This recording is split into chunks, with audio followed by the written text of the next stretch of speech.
दोस्तों, आपने अक्सर हिंदी फिल्मों में कोर्ट का यह सीन तो अवश्य देखा होगा, जब कोर्ट में गवाह भगवत गीता पर हाथ रखकर शपथ लेता है कि वो जो कुछ भी कहेगा सच ही कहेगा। लेकिन क्या आप जानते हैं कि गवाह को भगवत गीता पर हाथ रखकर कसम क्यों दिलाई जाती है? एक स्टडी के अनुसार भारतवर्ष में मुगल शासकों ने अदालत में धार्मिक पुस्तकों पर हाथ रखने की प्रथा शुरू की थी, लेकिन तब यह प्रक्रिया केवल एक दरबारी प्रथा थी। इसके लिए कोई कानून नहीं था। लेकिन बाद में अंग्रेजों ने इस प्रथा को कानून बना दिया और इंडियन ओथ्स एक्ट 1873 को पास किया और सभी अदालतों में लागू करवा दिया। इस एक्ट के अनुसार हिंदुओं को अदालत में भगवत गीता पर हाथ रखकर कसम खानी होती थी।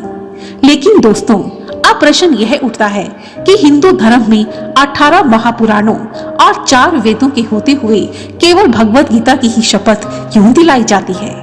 तो इसी प्रश्न का उत्तर जानने के लिए आइए सुनते हैं एक पौराणिक कथा।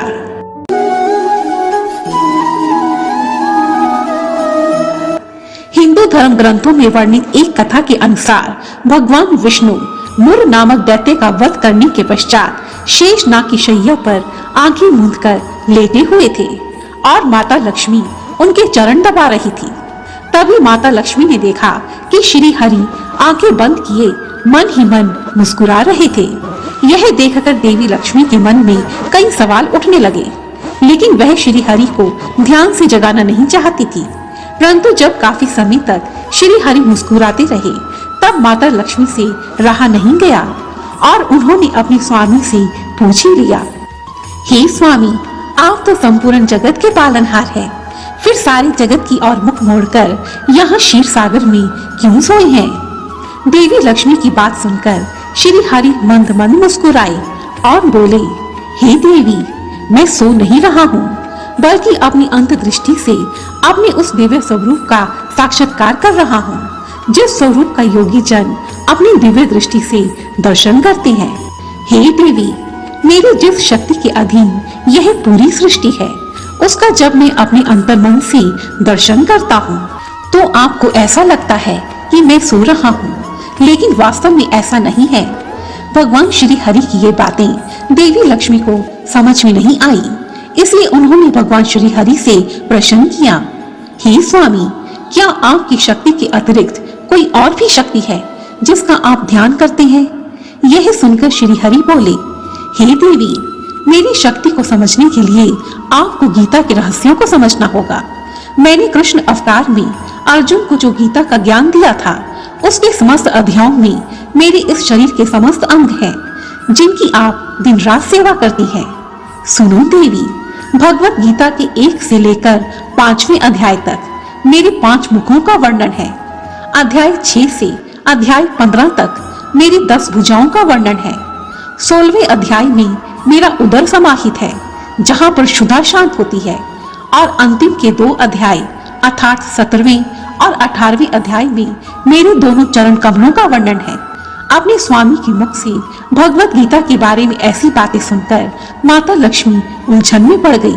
उनका मुख संशय से भर गया। यह देखकर भगवान विष्णु समझ गए कि देवी लक्ष्मी को मेरी बात पूरी तरह से समझ में नहीं आई है।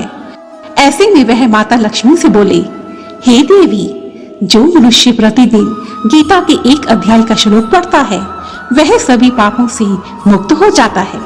यह सुनकर माता लक्ष्मी बोली, प्रभु, आपकी ये बातें मुझे और भी ज्यादा उलझाती जा रही हैं। तब भगवान विष्णु मुस्कुराते हुए बोले, हे देवी, इस विषय में मैं तुम्हें एक कथा सुनाता हूँ, जिसे सुनने के पश्चात तुम्हारी सारी उलझनें दूर हो जाएंगी। भगवान विष्णु ने कथा सुनानी आरंभ की। किसी काल में सुशर्मा नाम का एक घोर पापी मनुष्य रहता था। वह पापी सदा ही भोग विलास में डूबा रहता था। एक दिन सांप के काटने से उस पापी की मृत्यु हो गई।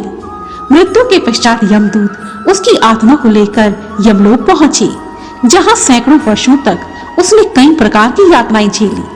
उसके पश्चात उसका जन्म बैल की योनि में हुआ। बैल की योनि में वह अपने मालिक की बहुत सेवा करता था, लेकिन दुर्भाग्यवश वह परिश्रम तो ज्यादा करता था, लेकिन भोजन कम खाता था। इसी कारण कुछ वर्षों के पश्चात वह एक दिन मूर्छित होकर गिर पड़ा और फिर कभी नहीं उठा। बैल को मूर्छित हुआ देख वहां बहुत से लोग जमा हो गए और बैल की आत्मा की शांति के लिए अपने हिस्से का पुण्य उसे दान करने लगे। वहीं लोगों की भीड़ में एक वैश्या भी खड़ी थी। लोगों को बैल के लिए पुण्य दान करता देख वह बोल उठी, हे भगवान, मेरे हिस्से में जो भी पुण्य है वो मैं इस बैल को दान करती हूँ। उधर यमलोक में जब बैल के पाप और पुण्यों का लेखा जोखा होने लगा तब चित्रगुप्त ने देखा कि बैल के हिस्से में सबसे अधिक पुण्य उस वैश्य के हिस्से के हैं और वैश्य के उन्हीं पुण्यों के कारण बैल की आत्मा को उसी समय नरक से मुक्ति प्राप्त हो गई। इतना ही नहीं, वैश्य के पुण्यों के कारण बैल की आत्मा को उसी समय मनुष्य योनि में जन्म देकर पृथ्वी लोक पर भेजने का निर्णय किया गया। उसके पुण्यों को देखते हुए विधाता ने उससे मृत्यु लोक में जाने से पहले उसकी अंतिम इच्छा पूछी। तब बैल की आत्मा ने कहा, हे भगवान, आप मुझे मनुष्य रूप में पृथ्वी लोक भेज रहे हैं, यह तो मेरा सौभाग्य है, किंतु यह भी सत्य है कि मनुष्य ही पृथ्वी लोक पर सबसे अधिक पाप करता है।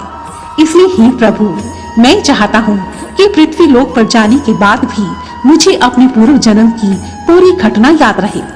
बैल की बात सुनकर ईश्वर ने कहा, ठीक है, ऐसा ही होगा।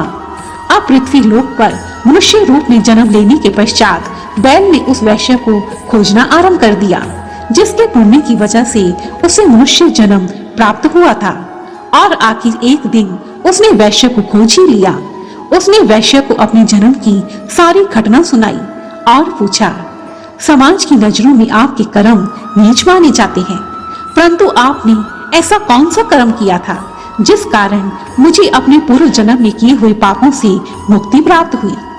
तब वैश्य ने पिंजरे में बंद अपने तोते की ओर इशारा करते हुए कहा, यह तोता नित्य ही प्रातःकाल में कोई पाठ पढ़ता है, जिसे सुनकर मेरा मन पवित्र हो जाता है और यही पुण्य मैंने तुम्हें दान कर दिया था। वैश्य की बात सुनकर सुशर्मा आश्चर्यचकित होकर सोचने लगा, जिस स्त्री ने मुझे अपना सबसे कीमती पुण्य दान कर दिया था उसे तो पता ही नहीं कि वह पुण्य कितना अधिक प्रभावशाली है। तब उसने तोते को प्रणाम किया और पूछा, हे तोते, तुम ऐसा कौन सा पाठ पढ़ते हो कि तुम्हारा पुण्य इतना प्रभावशाली है? तोते ने कहा, सुनो भाई, यह घटना मेरे पूर्व जन्म की है। अपने पूर्व जन्म में मैं विद्वान होने के बावजूद भी बहुत अहंकारी था, सबसे ईर्ष्या भी करता था। इतना ही नहीं, बात बात पर मैं विद्वानों को अपमानित करता था। जब मेरी मृत्यु हुई तो मेरे इन्हीं पाप कर्मों के कारण मुझे तोते की योनि प्राप्त हुई, लेकिन मेरे जन्म लेने के पश्चात ही मेरे माता पिता की भी मृत्यु हो गई। संयोगवश उसी समय कुछ ऋषि मुनि वहां से गुजर रहे थे। मुझे अकेला देखकर वे अपने साथ उठाकर मुझे आश्रम ले आए और मुझे पिंजरे में बंद कर दिया। आश्रम में ऋषिगण हर रोज भगवत गीता का पाठ पढ़ते थे, जिसे सुनकर मुझे भी गीता का प्रथम अध्याय याद हो गया। मैं अभी उनसे और अध्याय सीख पाता, लेकिन उससे पहले ही एक बहेलिये ने मुझे चुराकर इस वैश्य को बेच दिया। अब मैं गीता का प्रथम अध्याय हर रोज इस वैश्य को सुनाता हूँ। इस गीता के पाठ को हर रोज सुनने से इस वैश्य के समस्त पाप नष्ट हो गए और पुण्य कर्म बढ़ने लगे और अपना वही पुण्य वैश्य ने आपको दान कर दिया। ऐसा कहकर तोता खामोश हो गया और यहीं पर भगवान विष्णु ने इस कथा को समाप्त किया और देवी लक्ष्मी से कहा, हे देवी, अब तो आपको समझ में आ गया होगा कि जो मनुष्य प्रतिदिन गीता का अध्याय पढ़ता है अथवा सुनता भी है तो उसे भव सागर पार करने में कोई कठिनाई नहीं होती। दोस्तों, भगवान विष्णु की इस कथा के अनुसार गीता के सभी अध्यायों में भगवान विष्णु के सभी अंग समाहित है और ऐसे में जो भी मनुष्य भगवत गीता को स्पर्श करता है तो वास्तव में वह श्री हरि के समस्त अंगों को स्पर्श करता है। इसलिए ऐसा माना जाता है कि श्री हरि का स्पर्श करके शपथ लेने के पश्चात कोई भी व्यक्ति असत्य नहीं बोलेगा और इसी विश्वास के साथ अदालत में गीता की शपथ दिलाई जाती है। धन्यवाद। जय माता दी।